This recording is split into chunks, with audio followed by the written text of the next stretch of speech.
Sean todos bienvenidos a una nueva entrega de su programa Vivencias de Fe. Como cada semana, Blanca González les estará acompañando y el Señor en su infinita misericordia nos permite este nuevo encuentro. El Señor ha estado grande con nosotros y estamos alegres. Estamos alegres también porque estamos de fiesta. Nuestro invitado del día de hoy es sacerdote, el primer sacerdote que salió de las tierras de San Juan de la Maguana. Es el primer sacerdote de República Dominicana que también entró a la Orden de los Redentores. Así es que hoy vamos a tener un manjar de programa y esperamos que usted no se lo pierda, porque el Señor tiene grandes bendiciones para ustedes a través de Vivencias de Fe en esta nueva edición. Así es que póngase cómodo, que aquí comienza su programa de cada semana, Vivencias de Fe. Padre José Jorge Rachet Herrera nació en San Juan de la Maguana en el año 1944, hijo de los señores Jorge Antonio Rachet Sarkis y emigrante libanés, y María del Consuelo Herrera Lagrange, de padres libanés y madre dominicana. El padre José Rachet tiene dos hermanos mayores, Antonio y Simón, ya fallecido, y una hermana menor de nombre Yasmín. Fue el primer dominicano en entrar al Seminario Menor de los Redentoristas en un poblado de Pensilvania en el año 1958. Continuó sus estudios de filosofía en Connecticut, se graduó en el año 1967 con un bachillerato en artes. Ese mismo año hizo sus votos perpetuos y pasó a los estudios de teología de Nueva York. En el año 1970 fue ordenado sacerdote en su pueblo natal por el obispo redentorista de la diócesis de San Juan de la Maguana, su eminencia reverendísima Tomás Reilly, convirtiéndose así en el primer sacerdote sanjuanero. Después de su ordenación, el padre José regresó al teologado y terminó sus estudios con una maestría en divinidad y otra en educación religiosa. Fue asignado entonces a la parroquia Santa María Reina de Ponce, Puerto Rico, desde 1971 a 1975. En enero de 1975 fue asignado a su pueblo natal de San Juan de la Maguana, a la Catedral San Juan Bautista, la misma parroquia donde fue bautizado, confirmado, hizo su primera comunión y fue ordenado sacerdote. En San Juan de la Maguana, además del trabajo parroquial, estaba encargado de 4 comunidades rurales. También junto a Sor María de la Trinidad, Sor Trini, de las Hermanas del Perpetuo Socorro, creó la Agrupación Juvenil Estudiantil Católica. En abril de 1984 fue nombrado párroco de la parroquia Nuestra Señora de las Mercedes en San Lorenzo, Puerto Rico, y superior de la comunidad redentorista. Al terminar en San Lorenzo, fue asignado en el año 1990 a Bayamón, Puerto Rico, al filosofado beato Pedro Donders como formador de los filósofos redentoristas y donde estuvo asignado hasta enero de 1996. En ese mismo año fue electo superior provincial. En el año 2008 fue asignado a la parroquia de San Antonio de Padua, en Guayama, Puerto Rico, como párroco y superior de la comunidad redentorista, donde se encuentra asignado en estos momentos como superior de la comunidad redentorista. Y en Vivencias de Fe lo recibimos también para celebrar el 52 aniversario de su ordenación sacerdotal. Recibimos al padre José Jorge Rachet Herrera. ¡Bravísimo, bravísimo! Yo me siento súper feliz y contenta, de verdad que el Señor nos trae muchísimas bendiciones y con cada invitado el Señor nos trae nuevas vivencias, un mensaje nuevo, un mensaje diferente. Y en esta ocasión este programa se viste de gala para recibir al padre José Jorge Rachet Herrera, quien está de fiesta y nosotros también celebramos junto a él estos 52 años de su servicio sacerdotal, de ordenación sacerdotal, aunque él se encuentra en el país celebrando sus bodas de oro porque la pandemia hizo estragos y no permitió que en el 2020 se pudieran celebrar los 50 años, pero no importa, el Señor ahora fue que quiso, ahora fue que permitió que se pudiera celebrar y estamos felices porque eso ha permitido que él pueda estar aquí en Vivencias de Fe. Bienvenido, Padre. Muy ¿Cómo amable, se siente? Gracias. ¿Cómo se siente de estar aquí en su país y con esta gran celebración? Cada vez que vengo aquí me siento como lo que es en mi casa. Qué porque bueno. es mi casa. Claro que sí, es su Claro. casa. Y así lo vamos a hacer sentir durante este tiempo, esta conversación que vamos a tener con usted. Y aunque ustedes lo vean así, todo buen mozo, rubio, ojos azules, el padre es oriundo de San Juan de la Maguana. Entonces, queremos comenzar esta conversación precisamente por ahí, hablando de esos años de infancia del padre con sus padres, sus hermanos en San Juan de la Maguana. ¿Qué recuerda, qué añora de esos años en su tierra? Un poquito de trasfondo familiar mío. Mi nombre es José Jorge Rached Herrera. Ahora, mi papá era un inmigrante libanés.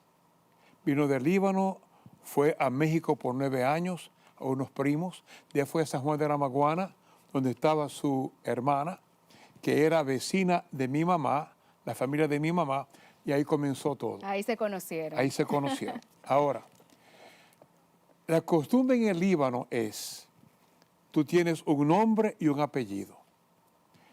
Le ponen un segundo nombre a los varones y a las hembras, que es el nombre del papá. Por ejemplo, yo tengo allá una prima que es Tatiana Rached, su papá era Talal Rached, ella es Tatiana Talal Rached. Rached. En mi caso, por ejemplo, mi papá se llamaba Jorge. Mi hermano mayor se llama Antonio Jorge, yo me llamo José Jorge. Esa costumbre libanesa de ponerle el nombre del papá, El nombre del papá como segundo nombre de los hijos e hijas. En este caso, mi hermana no, porque ella es Yasmín y no quería que fuera Yasmín Jorge. No se oye feo aquí en la República, ¿no? Y entonces otro dato muy curioso es que en el Líbano, cada familia tiene como su hoja de registro, con el nombre de esa familia y el número en ese pueblo. Como se hacía antes, que era como una especie de libro Exactamente. en donde se colocaban todos los nombres de los Exactamente, hijos. exactamente. Una cosa muy interesante. Es una costumbre que se ha perdido, pero que era el libro de familia, lo que se conocía como el libro de familia. Exacto, pero estaba en el registro demográfico, por así decirlo, o registro civil, así lo ponen allá. Y entonces nosotros hubiéramos sido 5 hermanos, el segundo murió a los 10 meses, nunca lo conocí. El tercero murió hace unos años, ya mayor, 70 y pico de años. Voy yo, entonces mi hermana, que es la más chiquita. Yasmín, correcto, la más pequeña. Y también sus padres que ya lamentablemente fallecieron. Correcto. A mi mamá, el papá era un inmigrante libanés de Trípoli. Mi papá era de Junie, que queda cerca de Beirut. Trípoli queda más al norte. Y entonces es interesante porque el apellido de él era Najjar, ahora es Herrera. Cuando vino aquí lo cambiaron el nombre en aduana, en inmigración. Tenía una tía Sara, que ella decía, nosotros somos familia de San José, porque Najjar significa carpintero. Es un poquito de historia, una historia de familia. agradable y que también nos acerca a la historia de Jesús. Claro. Perfecto. Entonces, de sus años de infancia, ya conociendo la historia de su nombre, que es una historia bonita, es una historia que también nos lleva un poco a la historia de cómo llegaron su padre aquí a República Dominicana. Su madre era descendiente también de padre libanés y madre dominicana. Pero sanjuanera. Sí. Y usted nació en San Juan de la Maguana. Yo nací en San Juan de la Maguana, exacto. Calle Colón, esquina Caunabo, por así decirlo. ¿Se acuerda todavía? Sí. Esa casa sigue ahí todavía. Esa casa sigue ahí todavía, correcto. Cuando yo nací, mi mamá me contaba, todos fuimos lactados por ella, todos, los 5. Ella me contaba, que en paz descanse, que cuando me daba el seno, me ofrecía a Dios. Qué lindo. Señor, este hijo es tuyo, si lo quieres para sacerdote, tómalo. Y lo demás es historia. Claro, Dios dijo el que Señor sí. hizo caso. Yo jugaba sacerdote cuando pequeño. Yo me vestía de sacerdote y celebraba misa, entre comillas, allá en mi casa. Así que desde pequeño nacimos y nos criamos en una familia cristiana católica de raíces muy fuertes. Mi mamá era de misa diaria. Ella me preparó a mí para mi primera comunión a los 6 años. Catequista. Exacto. Y me preparó a los 6 años. Y todavía yo me acuerdo cuando me estaba preparando, uno de los sacerdotes me preguntó a mí, ¿qué es la unión hipostática? Uy, Entonces él me dijo en lo ese que era, ¿no? entonces. En ese entonces. Entonces a veces me decía, pregúntale a José qué es la unión hipostática, pero un poquito de historia solamente, ¿no? El hecho que nacimos y nos criamos en esa familia cristiana católica de raíces muy fuertes. Entonces ahí nació mi vocación. Ahí nació mi vocación. Desde ese momento Desde usted ese supo momento. que fue elegido por Dios, que lo llamó por su nombre Exacto. y lo quería para sacerdote. ¿Cuándo entonces toma la decisión ya de estudiar, de irse al seminario y de dedicarse por completo a Dios? Es una ¿Recuerda qué historia edad muy tenía? interesante. Permíteme compartirla. Mi mamá era terciaria franciscana. Allá iban los sacerdotes capuchinos franciscanos porque ella era la ministra y maestra de novicias o de novicios de la tercera orden franciscana. Entonces muchos franciscanos iban a mi casa y querían que yo fuera franciscano. Yo tenía, que ya murió, una prima hermana que era altagraciana. Ella me dijo, ¿por qué no eres jesuita? Y bueno, ¿qué voy a hacer? Yo no sé, ¿qué voy a hacer? Viví en una parroquia redentorista en San Juan de la Maguana y un sacerdote, después me enteré que fue en broma, le dijo a mi mamá, cuando cambiaron a Padre Guido, que era el párroco anteriormente, él inscribió a José en el seminario redentorista. Mi mamá me dice eso, digo, bueno, pues, seré redentorista. Redentorista seré. Seré redentorista. Después me enteré que no, eso no se hace. Pero fue como la fue una forma que broma. Dios tuvo de dirigirme hacia los redentoristas. Entonces yo salí de 8º grado, fui al seminario menor a Estados Unidos. Yo fui el primer sanjuanero en ir al seminario menor redentorista en Estados Unidos. Y ahí comencé mis estudios, en inglés todo obviamente, y llegó el momento que hice mis votos como redentorista y mi ordenación, que fue en San Juan de la Maguana, en 1970, por Monseñor Tomás Riley. Monseñor Tomás Riley, un obispo redentorista, fue realmente un líder nacional, héroe nacional, en el tiempo de Trujillo, porque fue de los que se opuso a la dictadura con la famosa carta pastoral de 1960, fue uno de los firmantes. Sí. Y sufrió mucho, si conocen la historia. Él fue el que me ordenó. ¿Y 1970. qué significa ese gesto de Dios de permitirle que fuera ordenado precisamente por Monseñor Riley? Bueno, el hecho es que él era el obispo de San Juan de la Maguana. Y para mí tenía sentido ordenarme en San Juan de la Maguana por el obispo de San Juan de la Maguana, que era él. Entonces para mí fue una bendición de Dios, definitivamente, de poder recibir el ministerio sacerdotal de sus manos como instrumento. Para mí yo creo que Dios me fue guiando cada momento de mi vida y sigue haciéndolo. Claro que sí. De eso sí que estamos conscientes, de que Dios tiene nuestra vida escrita y Él va guiándonos para que cada cosa que Dios quiere para nosotros se vaya dando en su momento. Pero me gustaría, Padre, que usted le explique a la audiencia cuál es la misión de la Orden Redentorista en el país, porque quizás no sea una orden que se conozca mucho lo que hace. Conocemos más, por ejemplo, a los diocesanos, a los salesianos, pero los redentoristas tal vez no es una orden que se divulgue mucho el trabajo que realiza. Entonces, a lo mejor Dios lo ha mandado aquí para que usted también nos cuente un poquito de lo que hace la orden. Qué bueno, gracias, sí. Nosotros fuimos fundados en 1736 en Scala, Italia, por San Alfonso María de Ligorio.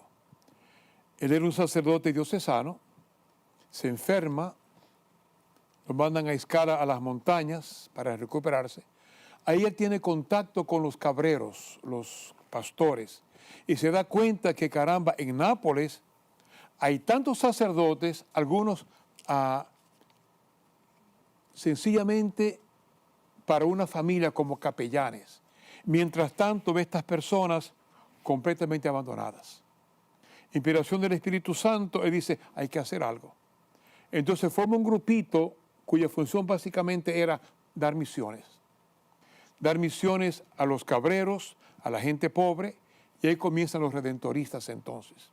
La Congregación del Santísimo Redentor es nuestro nombre exacto, legal, por así decirlo, el oficial. Y entonces después ahí ellos comienzan con San Clemente María Hofbauer, que va a Roma, escucha la campana de una iglesia, es una iglesia redentorista, y ahí va entonces la congregación va a Alemania. De Alemania viene a Estados Unidos, de Estados Unidos viene a Puerto Rico, de Puerto Rico viene a República Dominicana. Llegamos aquí en 1946, en San Juan de la Maguana y las Matas de Farfán. En ese tiempo allá había un sacerdote que cubría toda el área a caballo. Llegamos nosotros en el 46, 2 en San Juan, 2 en las Matas, con jeeps, podemos ir a los campos, cubrir más áreas, y ahí comenzamos entonces nosotros. Años más tarde estuvimos por un tiempo en Nagua, en Nigua, por allá en el norte. ¿En Nagua? En Nagua. Estamos ahora en Paraíso de Barahona, estamos ahora en Cotuí, una casa de retiros. Y entonces nos hemos ido publicando, ahí estamos en Asua de Compostela, desde enero. Se han ido disgregando por los pueblos. Exactamente. Como misioneros que ayudan sobre todo a las personas pobres. Exactamente, exactamente. Y entonces es cierto, en la República no somos muy conocidos en muchas partes. A menos que digan Monseñor Tomás Rairi, porque recuerdan a Trujillo. Sí. Y que era redentorista. Claro. Bueno, nosotros tenemos que hacer nuestra primera pausa, pero este programa apenas comienza y ya ustedes ven todas las vivencias que tiene el Padre José para contarnos a nosotros. Así es que no se vayan, que ya regresamos.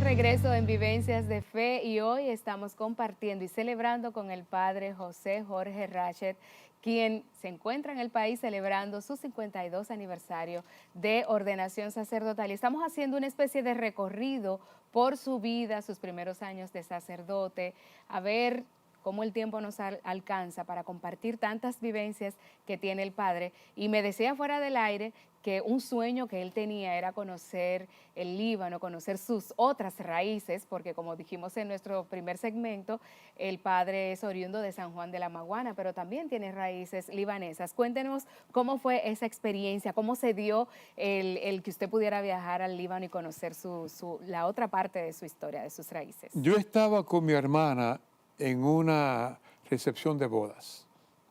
Y un primo nuestro, ¿puedo decir el nombre? Claro, claro, claro. Joaquín Yeara, sí, me dice a mí y a Yasmín, estamos planificando un viaje para Líbano, ¿quieren ir?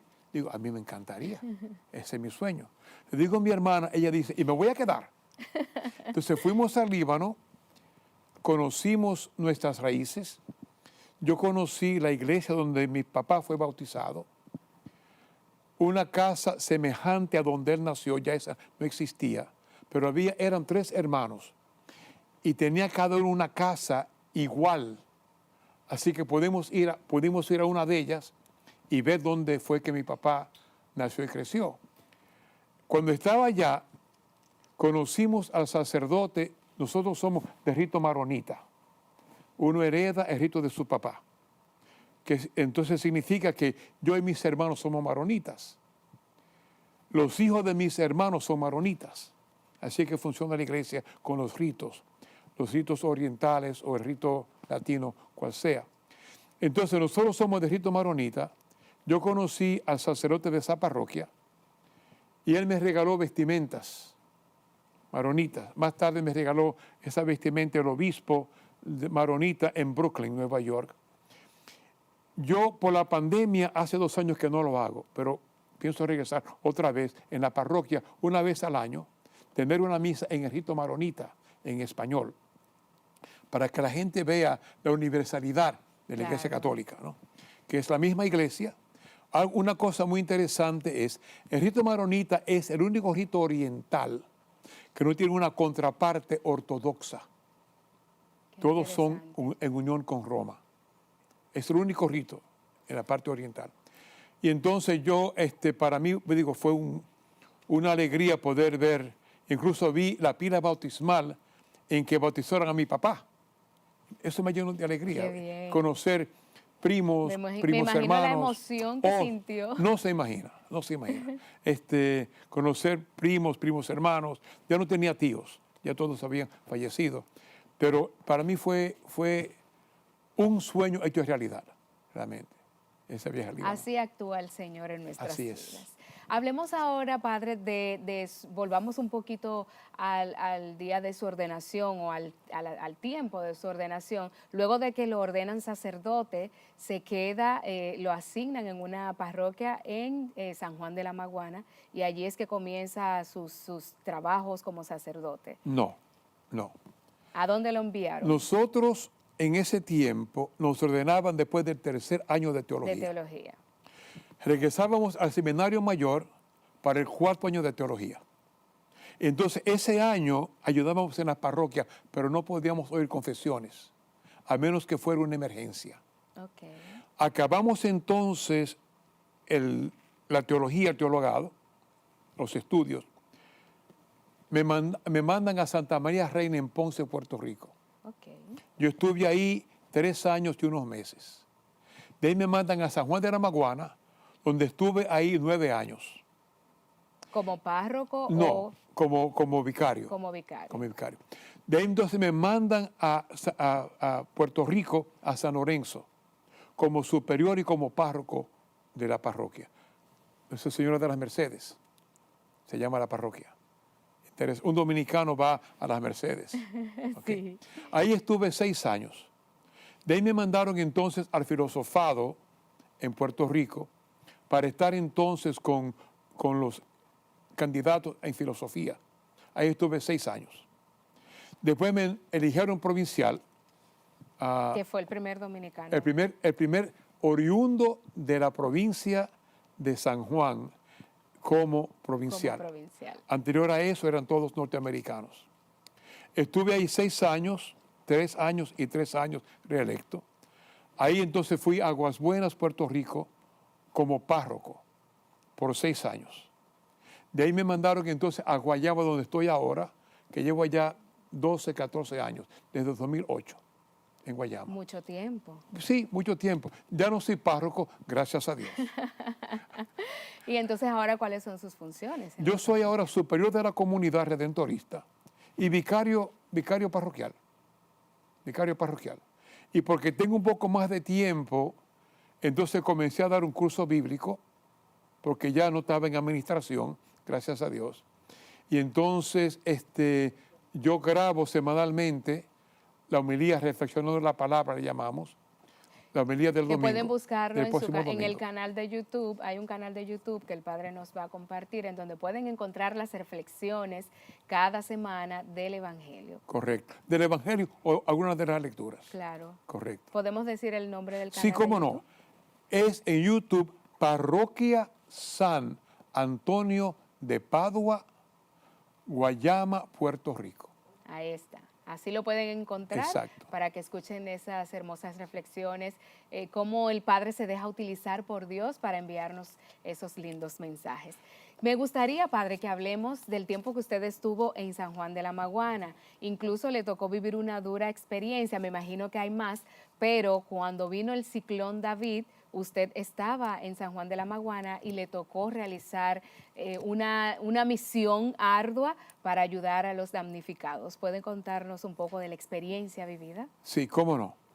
Cuando llega David, abrimos entonces el templo de la catedral, el atrio de la casa parroquial y los salones alrededor para los damnificados. Mucha gente perdió todo, perdieron todo.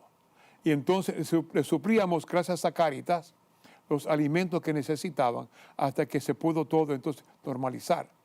Fueron tiempos difíciles, pero yo creo que el Señor nos utilizó para bien. Y creo que la gente pudo ver que realmente estábamos cerca de ellos que eran una preocupación para nosotros, y de hecho sí lo eran. Y fueron unas semanas, unos meses que estuvimos con ellos, alentándolos, animándolos y dándole la parte de la comida para alimentarlos a ellos, que no solamente era predicar el Evangelio. O sea, que le daban el doble alimento, el alimento de la palabra, pero también el alimento de la barriga, que era importante. Exactamente. ¿Y qué tiempo aproximadamente duró este proceso hasta que se normalizara Esa parte no recuerdo exactamente, pero sí sé que fueron unos meses, no fueron días, porque había que esperar a que ellos pudieran regresar a sus lugares de vida, ¿no? Ahí ayudó mucho el padre Manuel Rodríguez, en ese tiempo era el párroco, él está ahora en Roma, está en Roma y está encargado de la formación redentorista en el mundo entero, ese secretariado. En ese tiempo él era el párroco allá en San Juan. Yo era parte del grupo del equipo. Perfecto. Sí. Ahora quiero mencionar también que están en San Juan de la Maguana. A mí me pidieron que fuera al filosofado en Estados Unidos por 3 meses, por 4 años, porque allá había redentoristas, seminaristas de San Juan, de Puerto Rico, República Dominicana, y querían que estuviera alguien con ellos. Entonces yo fui allá a enseñar, enseñé catequesis para el primer año, enseñé Puebla para los hispanos y enseñé inglés para los americanos. Que aproveché el tiempo, ¿no? Claro, aprovechó el tiempo Sí. ahí enseñando esos Sí. idiomas. Excelente. Señores, estamos conversando y conociendo la vida, pudiéramos decir, detrás de cámara de un sacerdote que lleva ya más de 50 años al servicio del Evangelio en diferentes lugares, porque así como ha estado aquí en su natal San Juan, en República Dominicana, también le ha tocado estar en otros lugares del mundo. Y donde quiera que lo llaman, ahí tiene que ir, ¿verdad que sí? Porque el voto de obediencia. El voto de obediencia. En el caso suyo, sí se ha cumplido a totalidad, o ha habido algún lugar en donde usted dice, no, yo mejor prefiero ir a este. ¿Puede un sacerdote decir, rechazar un lugar a donde lo envían o poner alguna especie de objeción? Puede, pero debe pensar las cosas muy bien antes de decir que no. Yo nunca he rehusado una asignación y creo que mi vida se ha enriquecido por eso. Yo he hecho cosas que yo nunca hubiera pensado hacer, que ser maestro, que ser superior, que ser párroco, que ser provincial, que ser formador. El voto de obediencia te lleva a donde Dios quiere que tú estés en ese momento. En el caso suyo, usted hizo los 3 votos que Todos los religiosos hacemos los 3 votos. Obediencia, castidad y pobreza.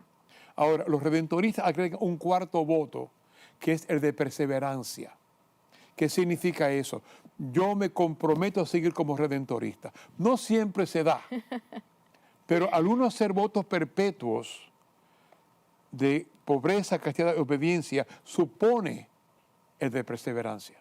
Es como, por ejemplo, los jesuitas hacen un 4º voto, obediencia al Papa.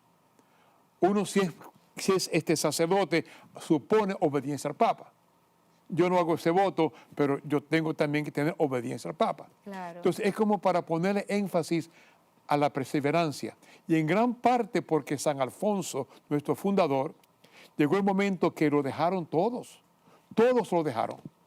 Entonces, era que le cuento ese voto de perseverancia para los redentoristas. Perseverar en el servicio, en la misión, en la fe, en todo el trabajo que se realiza. Exactamente. Miren ustedes qué interesante y qué gran regalo nos ha hecho el Señor a través de la vida del Padre José. Nos vamos a nuestra segunda pausa, Padre, pero vamos a seguir conversando porque todavía queda mucho contenido y muchas vivencias del Padre José para todos nosotros. Así que no se vayan.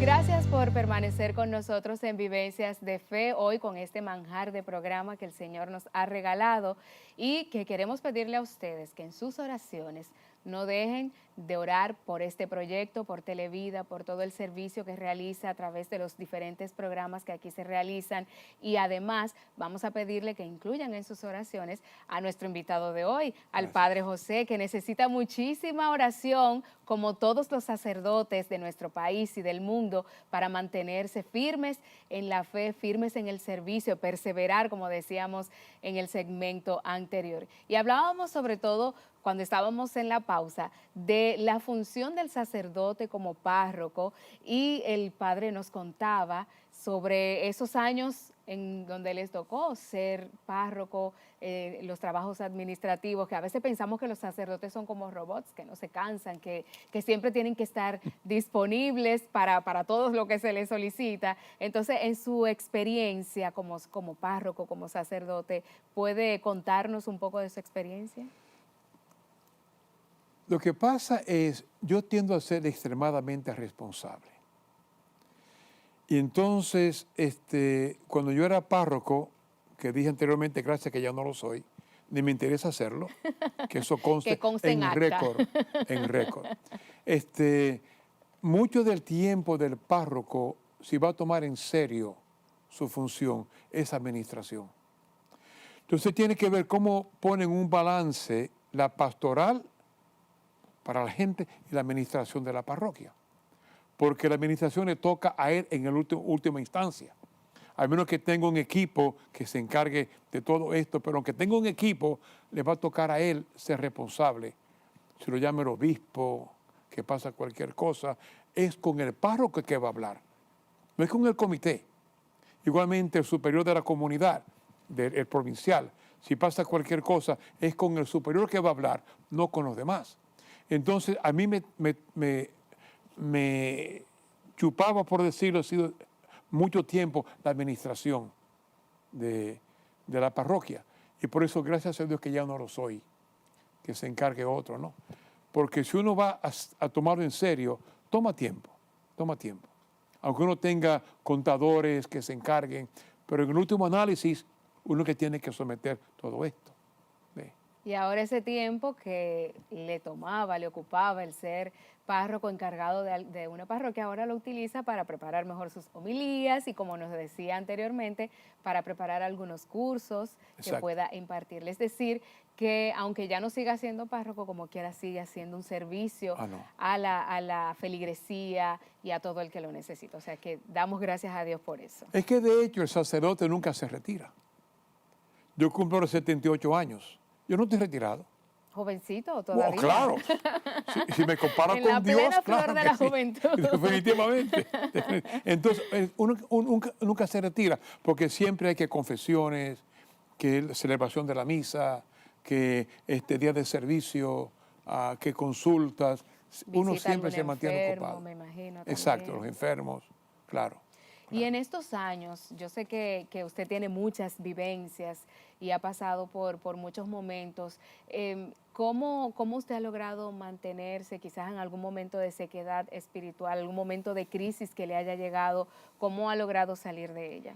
Para mí, muy importante la oración, vida de oración. A mí me encanta ese texto bíblico, no tengan miedo, no teman. Yo estoy con ustedes. Estuve leyendo hace bastante tiempo que hay creo que 365 citas bíblicas con ese tema. No teman, yo estoy contigo, no se preocupen. Y para mí eso es importantísimo, especialmente en tiempos de crisis, de preocupación. No estoy solo. Que me imagino que los ha tenido. ¿En algún momento le pasó por la mente, esto no es para mí, ya no quiero seguir en esto, voy a dejarlo, Señor, perdóname, pero ya no voy a continuar? Como sacerdote no. Como seminarista sí. Sí. Yo salí de aquí, tenía 14 años, sin saber inglés. Fui a un país extraño, Estados Unidos. No conocía la cultura, no conocía la comida, no conocía el idioma. ¿En qué yo me he metido? Como seminarista sí tuve mis dudas.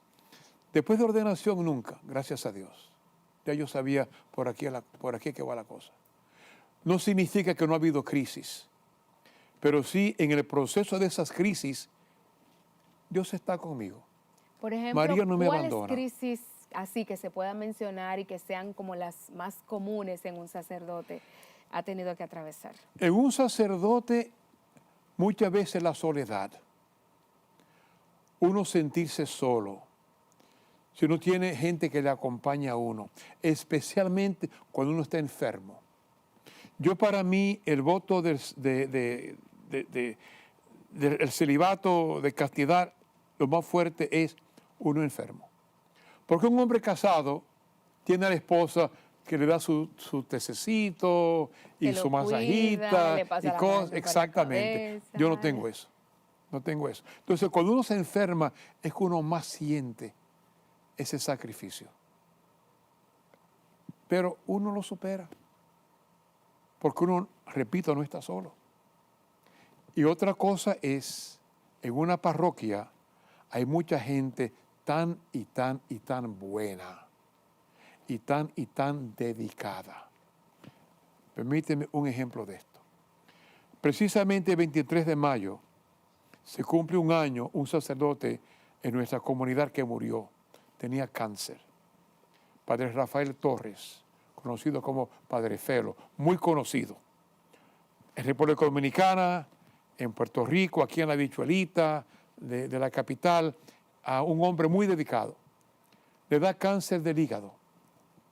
Murió en nuestra comunidad en Guayama. Teníamos hombres quedándose con él la noche entera. Él nunca estuvo solo. Entonces, en una comunidad, importante el papel que desempeñan los laicos, ustedes. Y que necesitamos de los laicos, los que me escuchan, no solamente para que oren por nosotros, también que nos respalden. Necesitamos de ustedes. Sin los laicos no tiene sentido la vida de un sacerdote o de un religioso. No tiene sentido. Y sobre todo también cuidar a nuestros sacerdotes. Sí. Yo, por ejemplo, sigo la cuenta en Instagram de un sacerdote súper joven y a él le hacen muchas preguntas porque además Dios lo dotó de una belleza física que llama mucho la atención a las mujeres.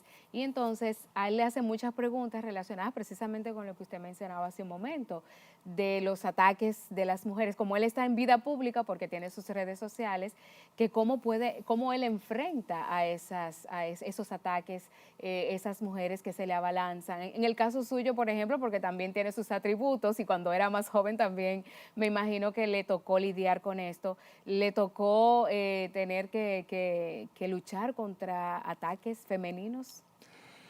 Yo creo que la solución está... Que lo llamamos de ese modo Sí, para ponerle un nombre, sí, porque sí, no fue que sí, se le tiraron encima sí, ni mucho menos, sí. pero Yo fueron creo- tentaciones perdón. en su momento. Oh, sí, claro que sí, claro que sí.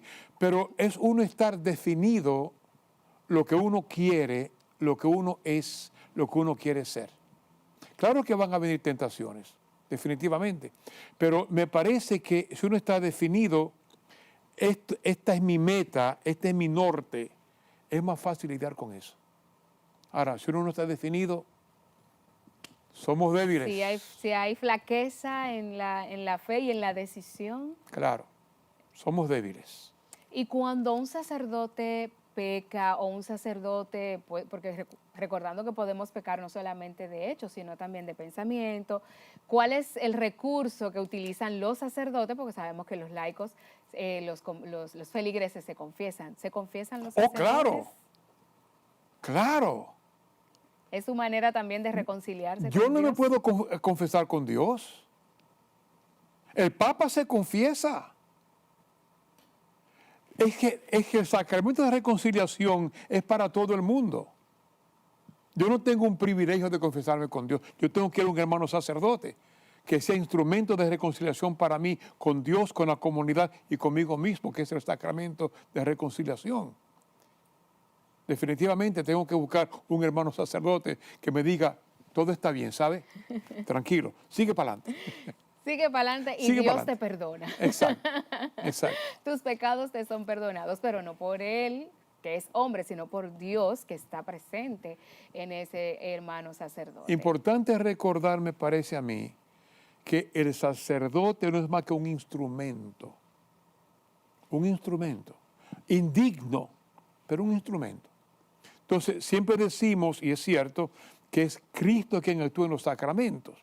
Es Cristo quien bautiza, es Cristo quien confirma, es el quien perdona, Él es quien unge al enfermo. El sacerdote es un instrumento, indigno, pero instrumento.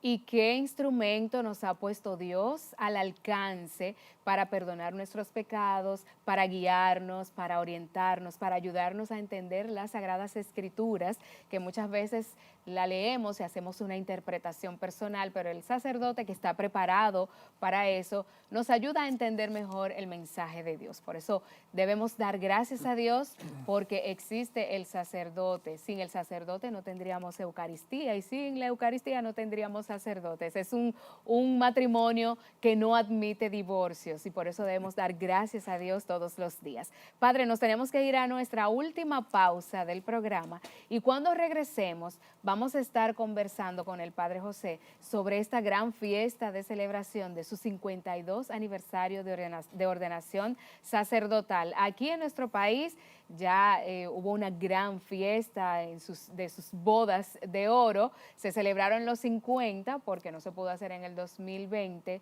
y hubo una celebración eucarística que el Padre nos va a contar sobre todos los eventos que ha participado para celebrar este gran acontecimiento. Así que no se pierda esta última parte del programa. Ya volvemos.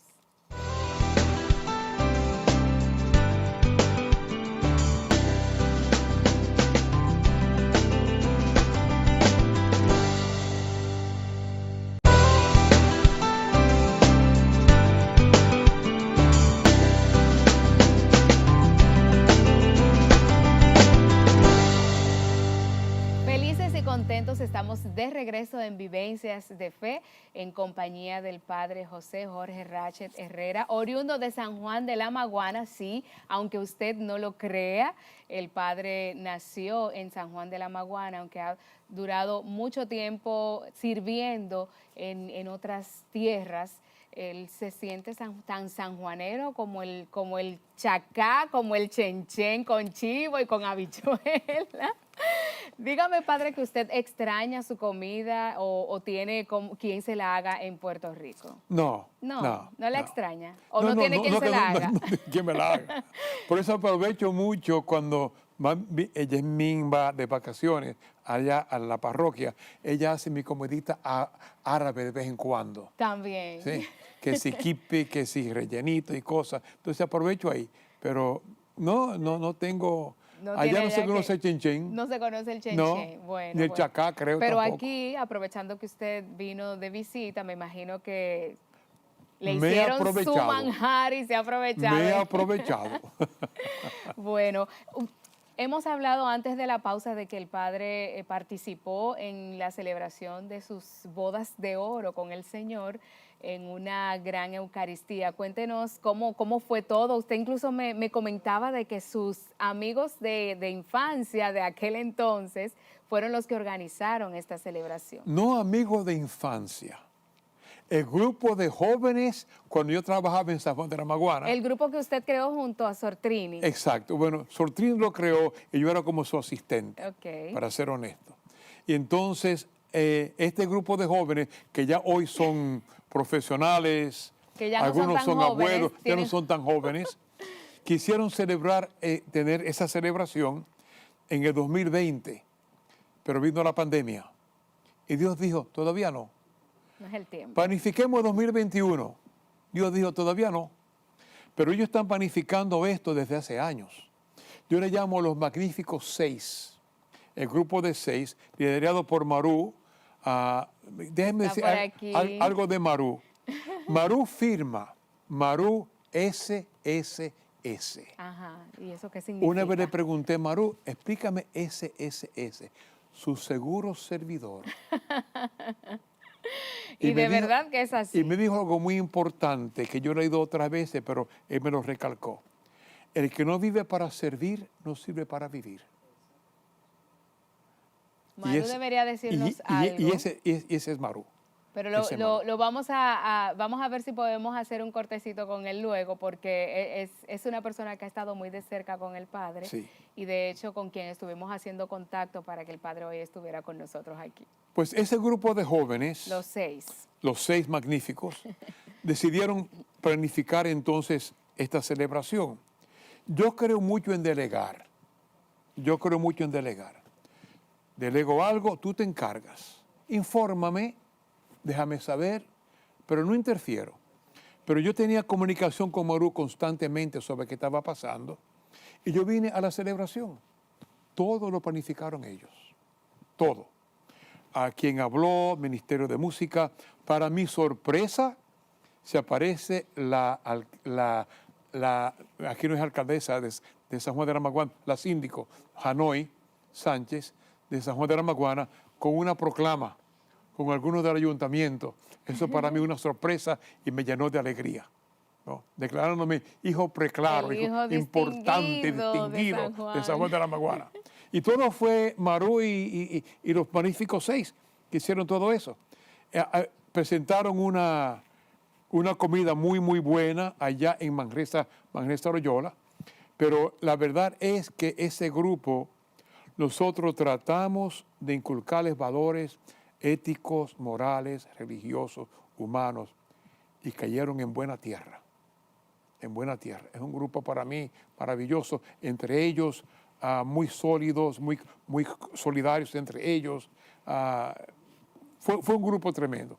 Me dio mucha pena que ella Y me imagino que muy agradecidos también porque el que todavía hoy, 50 y tantos años después, le sigan siendo sus fieles servidores, sí. es porque se sienten muy agradecidos. Oh, sí, sí. A mí me dio mucha pena que Soltrini ya haya fallecido, que no haya visto esta celebración del Los domingo. frutos. Sí. Y de hecho aquí tengo el periódico Camino, en donde ustedes pueden leer un poco de esta celebración de las bodas de oro aquí en la página 10 de esta edición del periódico Camino, que nos han hecho, bueno, Maru fue que nos trajo el periódico para que también pudiéramos leer un poco de estas bodas de oro del padre José Jorge Ratchet.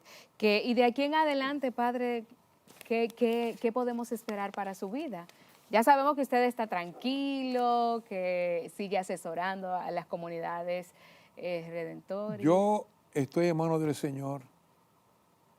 Yo pienso, regreso mañana a Puerto Rico, a mi parroquia. Yo no sé cuánto tiempo más me queda. Yo no tengo prisa, pero hasta que Él quiera. Hasta que Dios Sí, quiera. Y como usted sí. nos decía anteriormente, un sacerdote no se retira. Claro. Es decir, que Claro, aunque claro. ya quizás no siga celebrando misas, no siga como párroco, pero sigue haciendo Bueno, celebrando otros misas servicios. sí, seguimos. Quizás no siga tomando muchas bodas y otras cosas así, pero uno sigue celebrando misa y confesiones y consultas. Eso es parte de nuestra vida. Uno de eso no se retira. El sacerdote me refiero. En estos años, usted quizás en algún momento se ha arrepentido de alguna decisión que haya tomado como sacerdote. No alguna decisión.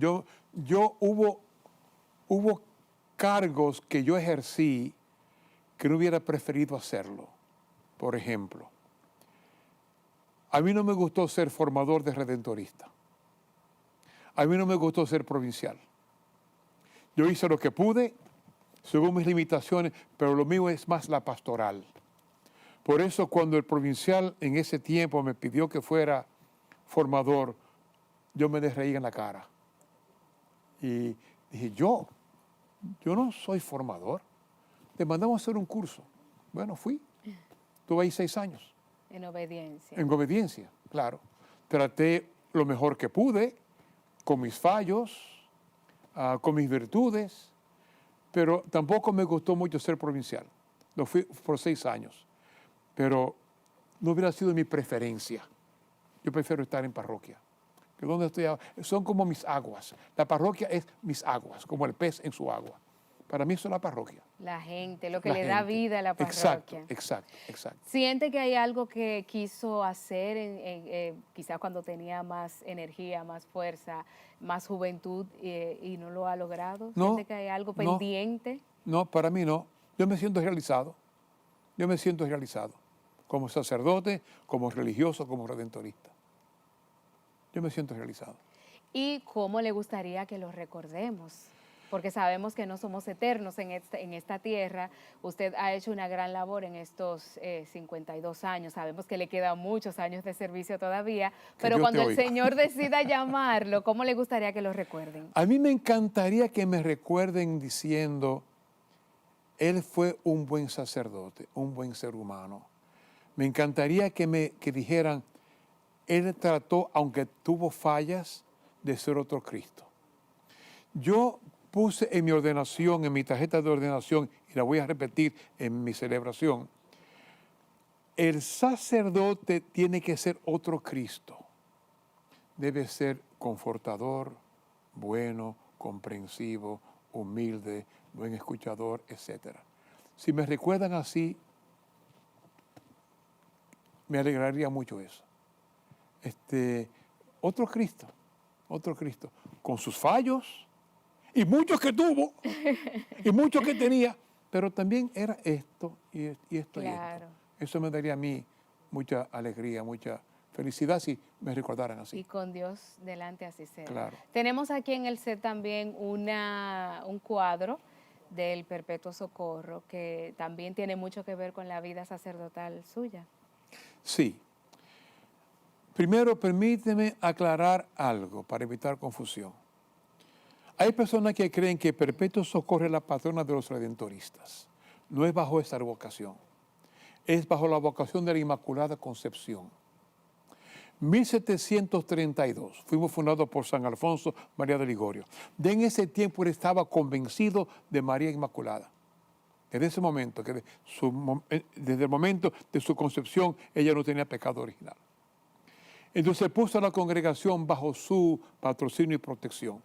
No fue hasta 1950, creo, que el Papa declaró esto como dogma de fe.